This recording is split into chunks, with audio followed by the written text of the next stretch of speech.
Shalom, damai di hati. Puji Tuhan, berkat-Nya melimpah atas kita, selalu baru setiap hari. Terpujilah nama Tuhan yang telah memberikan kita saat indah hari ini untuk kita mendengar dan merenungkan firman-Nya. Jemaat Tuhan, mari berdoa. Kami bersyukur Tuhan untuk hari ini, untuk saat ini kami dapat memberikan waktu untuk membaca dan merenungkan firman Tuhan. Terima kasih Tuhan, tolong kami untuk dapat menerima kebenaran firman-Mu saat ini. Terpujilah nama-Mu, dalam nama-Mu Yesus kami bawa doa ini. Amin. Pembacaan Alkitab kita saat ini diambil dari kitab Matius pasal 27 ayat 38.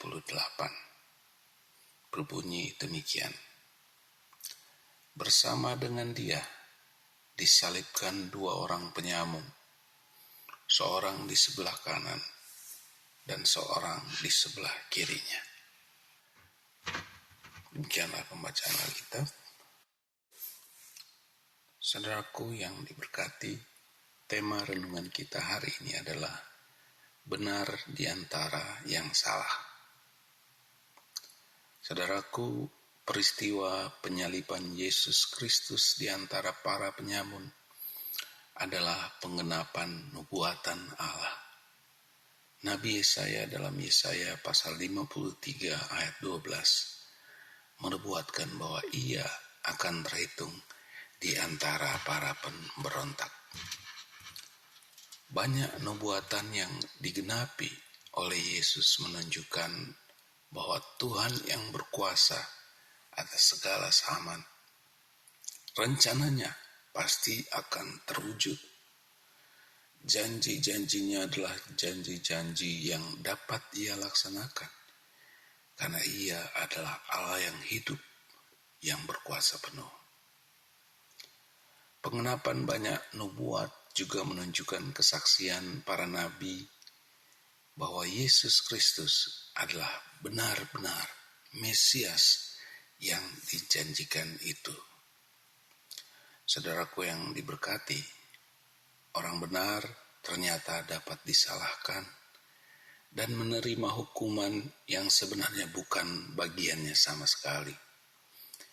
Yesus Kristus tidak bersalah, tapi telah menerima hukuman seperti penjahat-penjahat. Dia yang tidak bercacat telah menjadi anak domba persembahan penebus dosa. Saudaraku yang diberkati, pada saat-saat tertentu kita kadang melihat yang salah dibenarkan, yang benar justru disalahkan.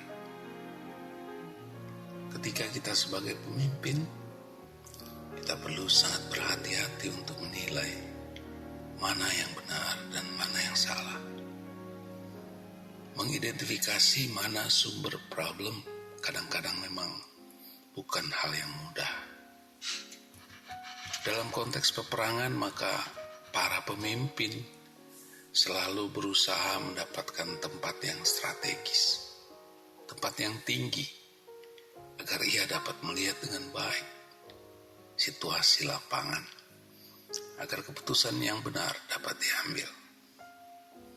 Saudaraku, para pemimpin agama Yahudi tidak dapat melihat kebenaran saat itu. Sungguh tragis, bahkan sampai saat ini. Mereka yang sudah belajar firman pun bisa salah kaprah. Karena itu saudaraku, kita diajarkan untuk berhati-hati dalam mengambil keputusan.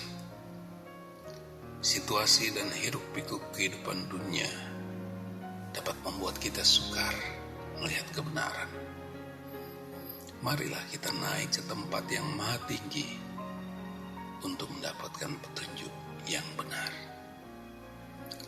Puji Tuhan bahwa Tuhan telah mengaruniakan Alkitab. Di dalamnya kebenaran-kebenaran ilahi telah dicatat sehingga dalam Alkitab kita dapat menemukan patokan-patokan yang benar, patokan-patokan yang seperti pedang yang tajam dapat membedakan roh, discerning, membedakan mana yang benar, yang membawa damai sejahtera, membawa iman, harap, dan kasih yang adalah kehendak Tuhan. Banyak orang pada masa Yesus belum dapat melihat kebenaran. Namun setelah kebenaran itu dituliskan dalam Alkitab, masih banyak juga orang yang tidak mau menerima kebenaran. Saudaraku, marilah kita melembutkan hati, agar hati kita menjadi tanah yang subur untuk menerima kebenaran. Marilah kita membuka mata, agar mata hati kita dapat melihat fakta kebenaran.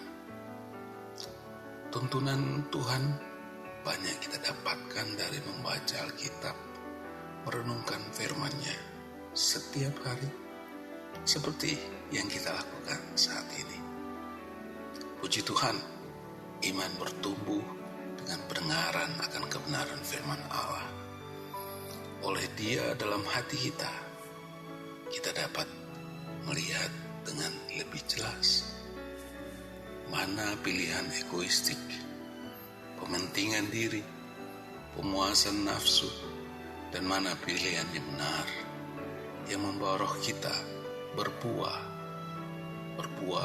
dalam kasih dan damai sejahtera. Saudaraku, puji Tuhan, kita telah diberkati dengan pengetahuan ilahi bahwa Yesus Kristus adalah Juru Selamat.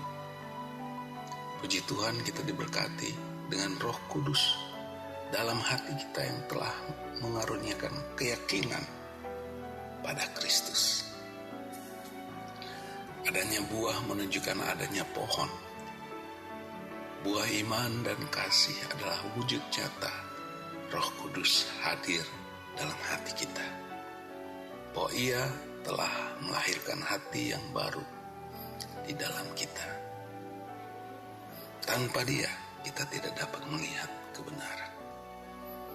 Puji Tuhan, saudara, kiranya kita dapat terus memandang pada kebenaran Kristus yang terus membawa kita pada pencerahan hati, sukacita, dan damai di hati. Amin.